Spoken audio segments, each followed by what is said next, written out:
I don't know if Instagram has just aimed its algorithm at me over the past few months, but recently I've been seeing brand after brand pop up that really hits the spot for me and have me completely obsessed. These are brands that are very much heritage or heritage adjacent in terms of materials and construction, with an emphasis on really good fit, classic timeless designs, all whilst being very fashion forward. It sounds a bit too good to be true, but from what I can see it's real and they do exist. Now, just to say, some of these might seem really obvious if you're deep into the fashion zeitgeist and chronically online, like I am. But I think the majority of people won't have a clue about these brands, so they'd be really good to check out if you're looking for something new and different. Or if you just want to get in early before they potentially blow up and sell out.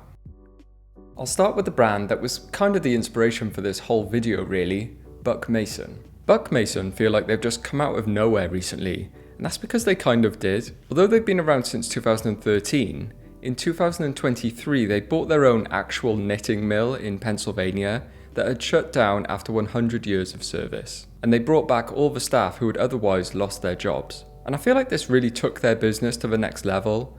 They're now creating incredible American-made staples, like their own take on the tubular knit t-shirt or their Japanese selvage denim jeans. But they make a ton of other things as well. And almost every piece you look at, you're thinking, I would love to add this to my collection. It all has such a timeless feel to it. Even with their non-American made stuff, they're often sourcing the best natural materials, like their Japanese chambray shirts, seafarer cotton rugbies, or linen blend western wear. It gives you that heritage vibe and the confidence that you're getting something well thought out and well made. I think they've really struck gold with their lightweight suiting though. Made from Japanese seersucker cotton, it looks classic but with that hint of excitement from the textured fabric and unstructured fit. I find myself looking at Buck Mason all the time for inspiration, but I'm also genuinely excited to see their new releases. I'm just praying they get stockists in the UK at some point because the shipping and import duties are a bit too much at the moment.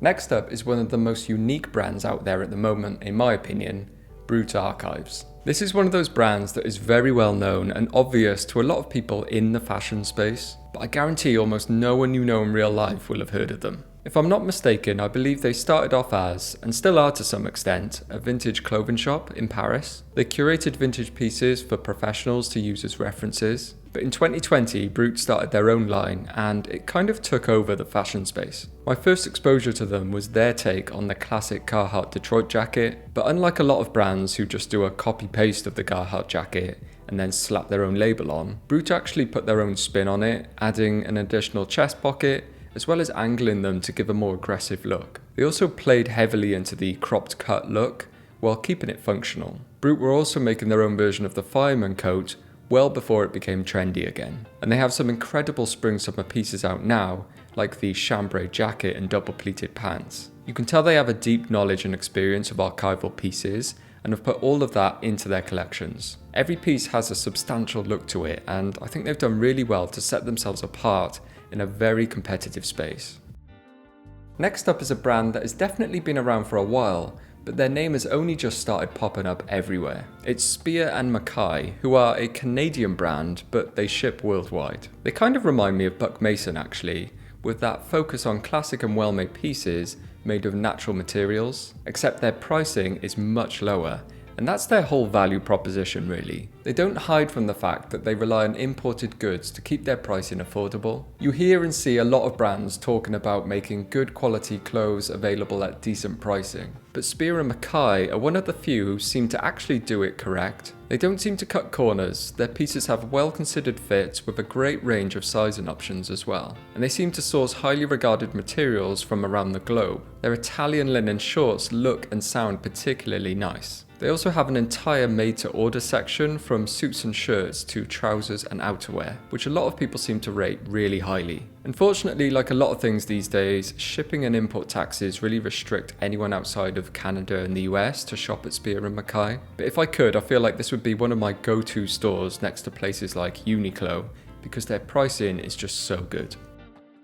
Okay, another brand that has kind of just emerged from nowhere in my eyes is Another. If I could describe this brand with one word, it would be clean. Clean, clean, clean. Their website and Instagram is an absolute pleasure to browse through, and that's not just down to the beautiful photography. The neutral colour scheme they've stuck to for all of their collections really helps bind everything together, and they have a simple but strong aesthetic. It does look quite minimalist at first glance, but once you start looking closer at the pieces, there's little details which really elevate things, like the shorter cuts on jackets, the double pleats on their trousers, and the slightly slimmer fitting tees. Like so many other brands on today's list, they draw a lot of inspiration from vintage wear. And I'm a big fan in particular of their Henley shirt. I've never been into Henleys, but I would definitely wear theirs. The only thing to look out for is that they do tend to incorporate quite a bit of synthetics in their clothing, which really surprised me, to be honest, because it doesn't fit in with their whole image. And despite those synthetics, things aren't particularly cheap. You can understand why they might charge more for their fireman jacket, which is absolutely beautiful and made from 100% cotton. But some of the stuff with synthetics in, you might expect to be a bit cheaper. However, overall, I just really like the look of this brand, and they're putting out stuff that's really up my street.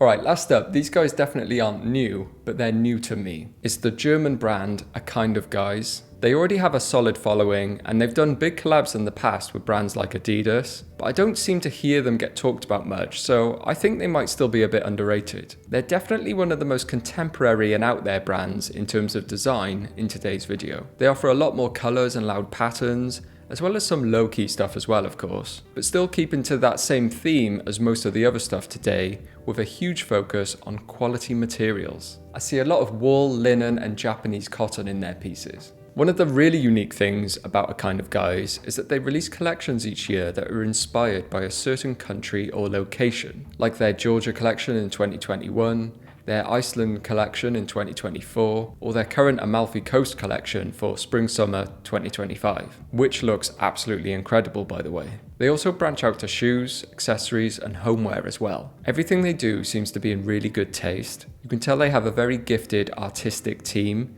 It really shines through in everything they make. Some of my favourite pieces are their Jaspal jacket, inspired by Sri Lankan jacket design. Their Sienna sandals look great, especially if you're into that fisherman sandal look, which I am. And I love their shirts, especially the Gusto shirt made of Japanese seersucker cotton. It looks so good for the summer. Their whole collection is just stunning, to be honest, and well worth a look if you haven't heard of them before. So there's a bunch of brands that I think are a little bit underrated and you should definitely check out. Of course, some of them will have die-hard fans who have already known about them for years and years since the very beginning. But I think the majority of people won't have heard of any of these, and so let's get their name out there. I'd love to know if you've tried any of these brands, and also if there's any others that you think deserve more attention. But anyway, as always, thank you very much for watching, and I'll see you next time. Ta-ra.